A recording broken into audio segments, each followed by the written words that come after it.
So in this tutorial, we're going to be talking about Gimp fonts and how to use them with the iRacing palettes and some of the options. We're going to touch on really two things. One, how to get custom fonts into the Gimp directory here, and also how to apply those fonts to different paths, like an arch or a circle, that sort of thing. Again, let me apologize if you have trouble understanding me. I'm sorry for that. I know I slur. You can watch the first couple minutes of the first video, and I explain why it was a cancer thing 10 years ago. Go watch it if you want to know. If you're not happy because you can't understand me, you know, too fucking bad. And I'm doing this for the people that want to learn. And I'm sorry that you have trouble understanding me, but there's just nothing I can do about that if that's the case. One thing I want to point out is I'm working on a 2048 flat as opposed to the 1024, which is what iRacing has right now. If you want to make it, so what that'll do is it'll make the fonts look a little bit crisper than it would if it was on the 1024. To increase the flat, all you have to do is go to Image, Scale Image, and change it to 2048 height and width, and that's how you change the base flat. If you're going to do that before you start putting on these little logos and stuff. Do that after you've increased the flat. But just so everybody knows, this is a 2048. They're going to look a little bit sharper than they would on a 1024. So now let's talk about how to get the custom paints, or the custom fonts into the default. Gimp comes with a certain amount of default fonts, and we're going to show you how to get something that you found that you want to add in there. The site that I use for free fonts that I really like is called defont.com, and there's other ones, but these are all free fonts, the ones that I've been able to find. And again, it's DAFONT.com. There's a couple cool things about this. First thing is, go to a directory that you want, something, it's already separated into different categories, so to speak. So if we wanted something, I don't know, let's say medieval. A couple of cool things about this. One is you can put in your text here for viewing that font. So if I wanted something that said like my website address, I would just type in my website address here.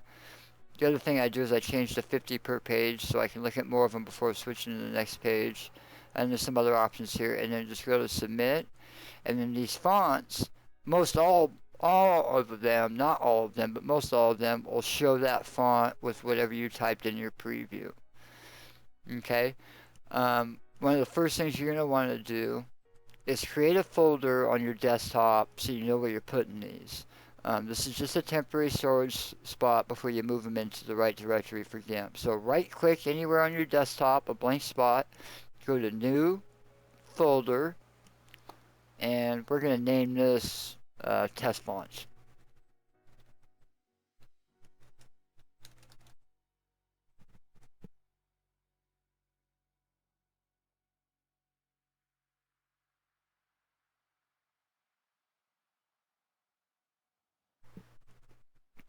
Alright, now that you have that made, sorry for that little bit of a delay, just move this over to the side for now. It's on our desktop, we know where it's at.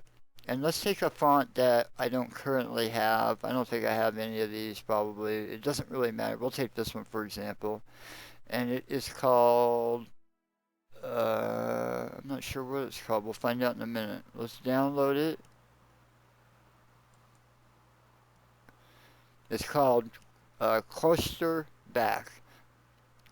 And we want to make sure you navigate to the folder you just created or somewhere you know it's going to go to. So desktops, it's the folder I created, and we're going to save it right in there. And it's going to save it as a zip file.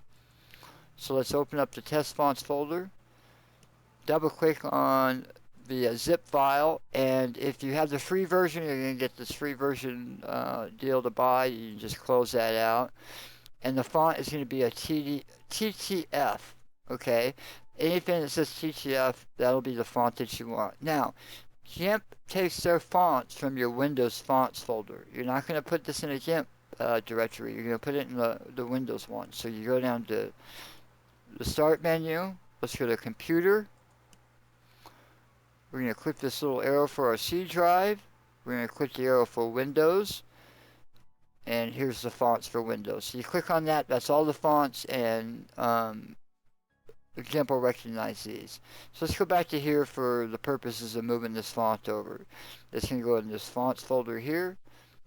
So we're just going to click on this TTF, hold it, and drag it right onto the fonts folder. It's going to copy it in there. We're going to minimize these to make sure we didn't make a mistake. Again, the name is Cloister Black. We're going to minimize this, minimize this. Now, if you close Gimp out and open it back up, it'll recognize it, but there's another way. Right now, it's not going to be in here. You click on this, we go up to our C's, and we'll, oh, see, there's no CL. So, the way to do this is once you click on this little box, you'll see another box down here at the bottom of that window. Open the font selection dialog. Click on that. This also allows you to do this separately so you can maximize this window. But for our purposes, we just want this little refresh button down here. And what that's going to do is go through that window of the fonts, the Windows Fonts folder, and update all these fonts. So we'll just give that a second to do what it needs to do.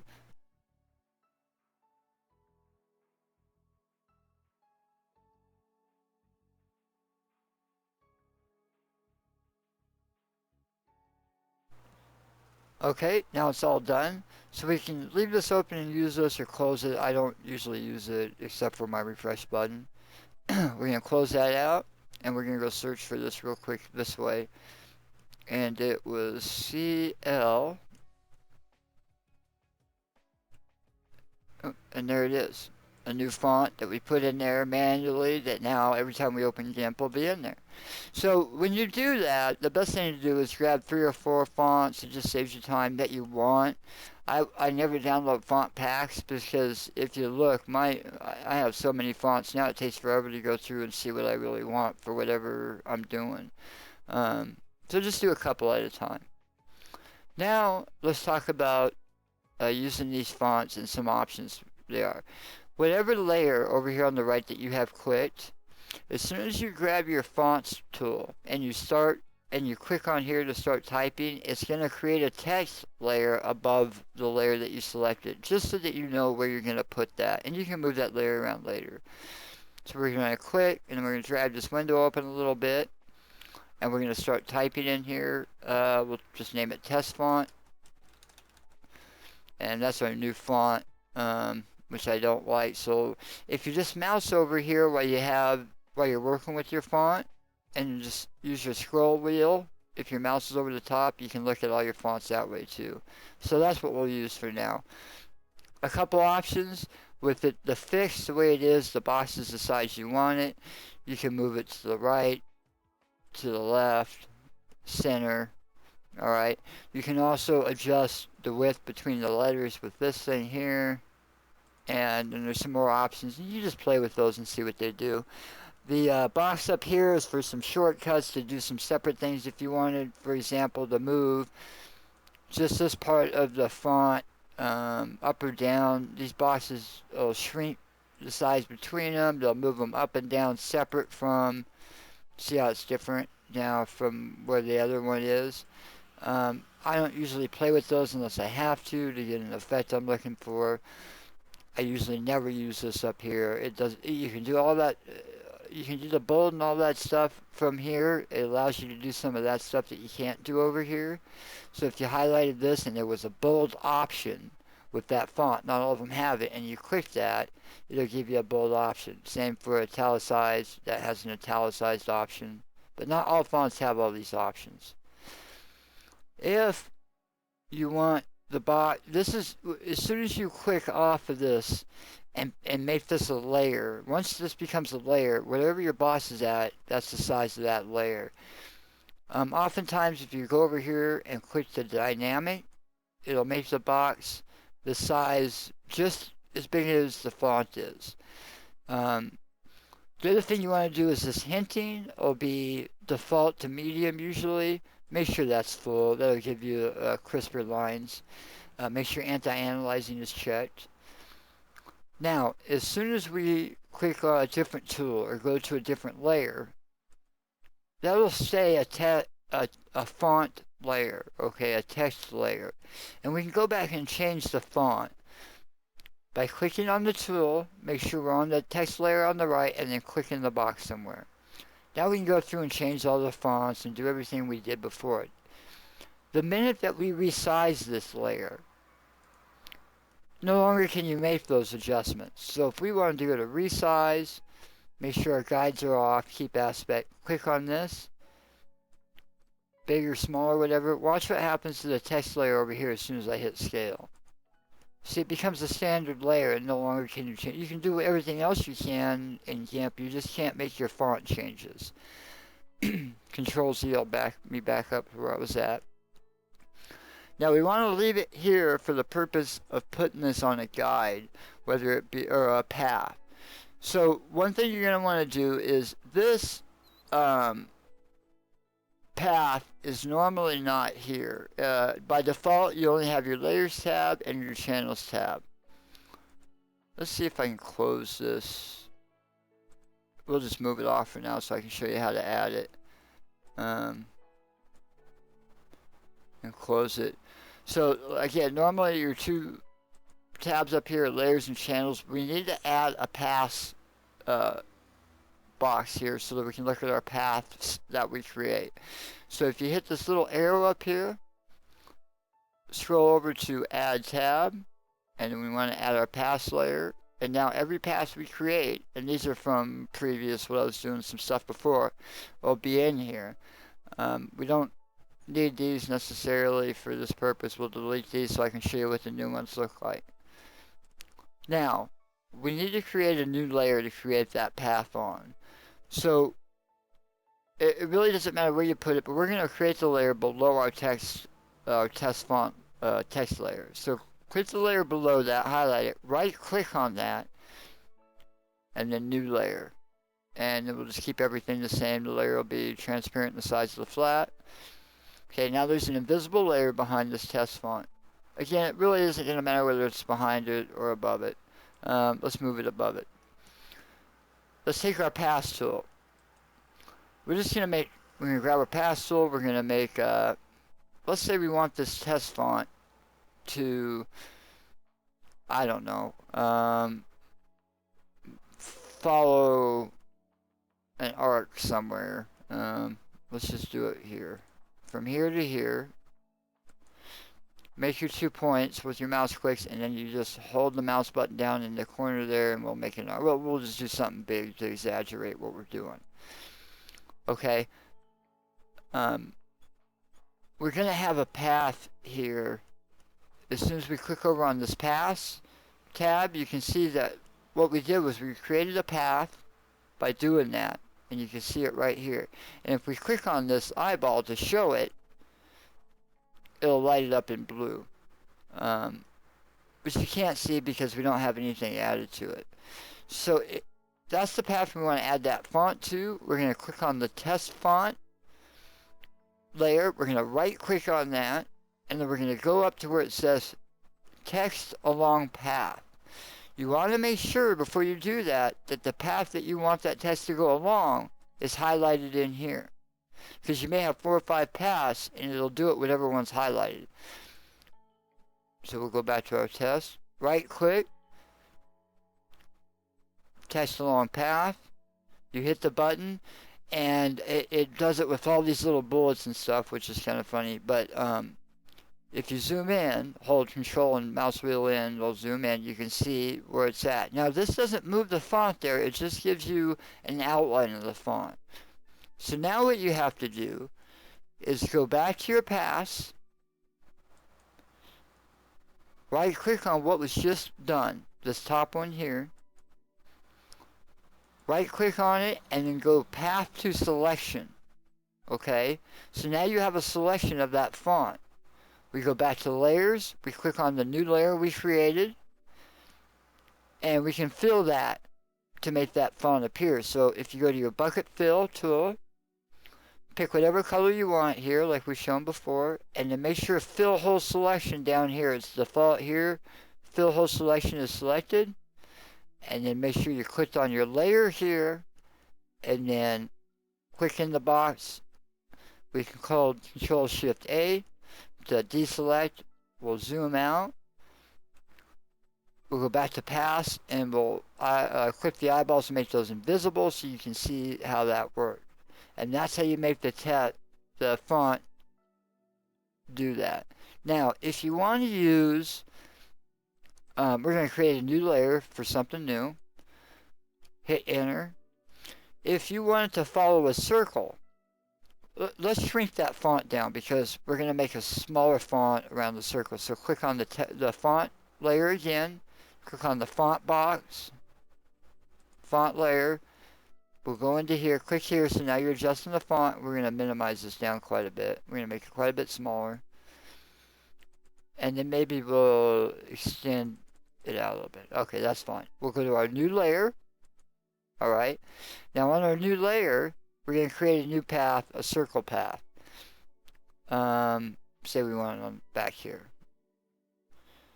Alright, now right now that won't show up as a path because we didn't use the path tool, we used the Eclipse Select tool and I have it fixed so it's even.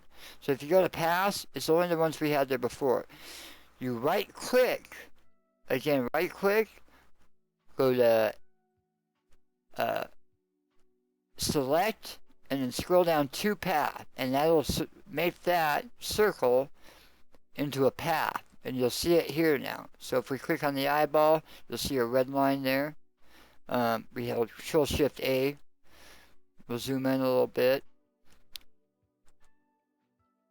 Now we have that one selected. Again, this is only there for the pass, so we go back to the layers. Alright. We go back to our test font.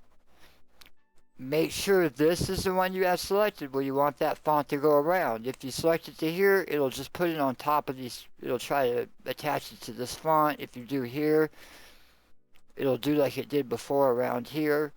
So make sure you have this new selection selected. Go to layers, go down to your test font, right click, text along path, and now you have that there. Go back to paths. Okay. Go to the new layer that you created, right click, path to selection, go back to layers, click on your new layer. You can do it to your old one if you want. It'll just create that on your old layer, but we'll do it for our new one. Go to our bucket fill, make sure it's fill hole selection, click in here somewhere, Control Shift A to deselect, and then we'll make our paths invisible so you can get a better look at it. And there you have it. And that's how you make it follow. Basically, between the pass tool and these other tools, you can have that text do whatever you want, and it could be any font that you want. If that wasn't lined up exactly, say you wanted it around on the other part of the circle, what I would do is, because that's not a text font, it's a layer font now, right click on that layer, go alpha to selection. So it's selected just that, and we're going to create, right now that layer is the size of this template. So if we go to move it left, right, if we go to rotate it, it's going to rotate everything instead of, it'll rotate just this, but it's going to rotate the whole 2048, all the invisible stuff, and we don't want to mess with all that. So right click, alpha to selection, and then right click over here in your selection, go down to layer, crop to selection. We can hit Control Shift A to deselect. Now that layer, anytime we move that layer, we're moving just what you see is outlined there. So if we wanted to rotate it, make sure your guides are off. We just click it, we can hold it, we can rotate it, we can move it. Oop.